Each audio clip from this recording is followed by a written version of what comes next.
Sosok Aep yang disebut sebagai saksi kunci kasus pembunuhan Vina Cirebon kembali jadi sorotan pasca status tersangka Peggy Setiawan gugur melalui putusan pra-peradilan pada Senin lalu. Kita akan langsung bahas bersama pakar psikologi forensik Reza Indragiri. Selamat siang.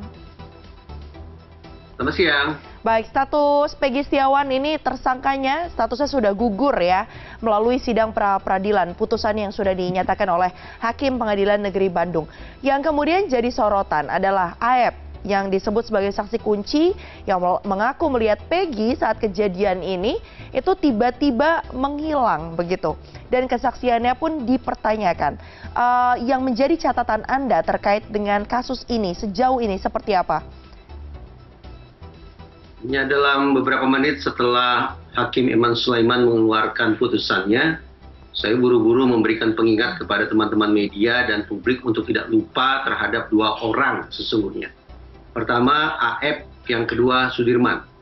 Perkiraan saya, dua orang ini sudah memberikan keterangan yang tidak sesuai dengan kenyataan, atau istilahnya sebagai keterangan palsu, false confession. Tapi memang saya membedakan, saran saya terkait dengan penyikapan terhadap Aep dan penyikapan terhadap Sudirman. Memahami bahwa ada perbedaan kondisi psikologis satu sama lain, maka terhadap Aep saya bayangkan perlu kiranya yang bersangkutan dimintai pertanggungjawabannya secara pidana. Sementara terhadap Sudirman, dengan menangkap indikasi yang bersangkutan memiliki kondisi yang khas, kondisi yang unik terkait dengan tingkat kecerdasannya, maka perlu dilakukan pendampingan agar Sudirman ini bisa dinetralisasi dari segala macam pengaruh yang bisa mengganggu yang bersangkutan untuk menyampaikan keterangan yang sebenarnya. Baik. Itu pandangan saya yang disampaikan pasca putusan. Baik, Bang Reza, apa yang kemudian menjadi pertimbangan Anda bahwa Aep ini memang dinilai memberikan false confession begitu atau keterangan palsu terkait dengan kasus meninggalnya Vina dan Eki 8 tahun lalu? Sekian banyak terdakwa sekarang sudah menjadi terpidana, berbondong-bondong mencabut BAP mereka saat persidangan berlangsung. 7 diantaranya yang masih Kemudian mendekam di jeruji begitu, 7 ya yang masih mendekam. Kemudian juga Akbar juga mencabut keterangannya. Kemudian Saka Tatal setelah keluar dari penjara juga bersikukuh tidak melakukan apa yang dituduhkan kepadanya. Peggy Setiawan menegaskan juga bahwa dia tidak melakukan apapun. Kalau semua itu dibandingkan dengan satu orang Aep, terus terang saya lebih percaya pada pencabutan keterangan yang dilakukan oleh sekian banyak pihak tadi. Yang kedua, saya juga sudah berkunjung langsung ke Cirebon dan mencoba melakukan simulasi terkait dengan seberapa jauh Aep bisa mengandalkan panca inderanya untuk menangkap peristiwa yang dia. Bagaimana? Penglihatannya maksud Anda? Ya, tidak hanya penglihatan. Saya gunakan kata panca indera karena semestinya dia juga bisa mendengar kalau betul-betul ada penganiayaan di lokasi kejadian itu. Tapi setelah saya melakukan simulasi, dalam situasi yang kurang lebih mirip, yaitu malam hari, gelap, dari jarak sekian ratus meter, dengan posisi yang agak berbelok, saya semakin tidak yakin terhadap validitas keterangan yang diberikan oleh Aep. Karena itulah betul-betul saya menyarankan otoritas pihak kepolisian, kalau Aep tidak menunjukkan inisiatif baik atau itikat baiknya untuk katakanlah mengkonfirmasi atau mengoreksi apa yang sudah dia sampaikan, maka otoritas penegakan hukum sepatutnya sesegera mungkin mengamankan orang ini untuk diperiksa. Baik. Kita tahu Aep ini keterangannya di BAP begitu ya pada beberapa bulan yang lalu, beberapa waktu yang lalu setelah kasus ini kembali mencuat. Apa kemudian yang menurut Anda menjadi penyebab atau faktor pendorong akhirnya Aep memberikan kesaksian seperti itu di hadapan polisi dan kemudian masuk ke BAP? Apa yang membuat seseorang tiba-tiba 8 tahun berlalu datang begitu dan kemudian dimintai keterangan dan memberikan kesaksian seperti apa yang Aep sampaikan? Perkiraan saya, false confession atau keterangan palsu yang disampaikan oleh Aep dan Sudirman itu kemungkinannya datang bisa saja dari dalam dirinya sendiri, bisa juga karena faktor eksternal. Baik. Kalau dari dalam dirinya sendiri disitakan sebagai internalized false confession, maka saya sanksi tentang kemungkinan ini dikarenakan apa sesungguhnya manfaat atau keuntungan yang akan diperoleh oleh Aep ketika menyampaikan keterangan yang saya perkirakan palsu itu. Karena kemungkinan pertama saya kesampingkan, maka tersisa kemungkinan kedua, bahwa apa yang disampaikan oleh AF merupakan bentuk dari coerced false confession, yaitu keterangan palsu yang diberikan karena adanya pengaruh dari pihak eksternal, entah itu sifatnya intimidasi ataupun iming-iming.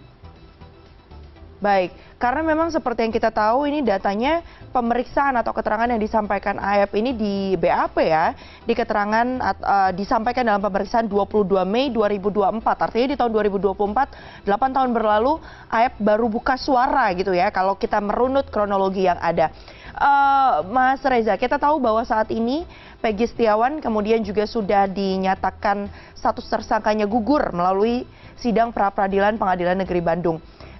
Yang ingin saya tanyakan, apa kemudian yang mungkin bisa jadi implikasi dari gugurnya status Peggy ini kalau kita bicara secara umum terkait terang benderangnya kasus Vina yang bisa dikatakan sampai saat ini masih buram atau bahkan kembali buram, terutama ditambah mereka yang sudah diputuskan oleh majelis hakim bersalah begitu sudah ditahan, ramai-ramai juga mengajukan gugatan untuk keadilan bagi mereka yang mengaku tidak terlibat sama sekali dalam kasus ini. Untuk mengajukan PK mungkin maksudnya begitu ya? Iya, betul. Ada indikasi ke sana atau setidaknya mereka tadi menggugat AF menyatakan bahwa mempertanyakan kesaksian yang disampaikan oleh AF.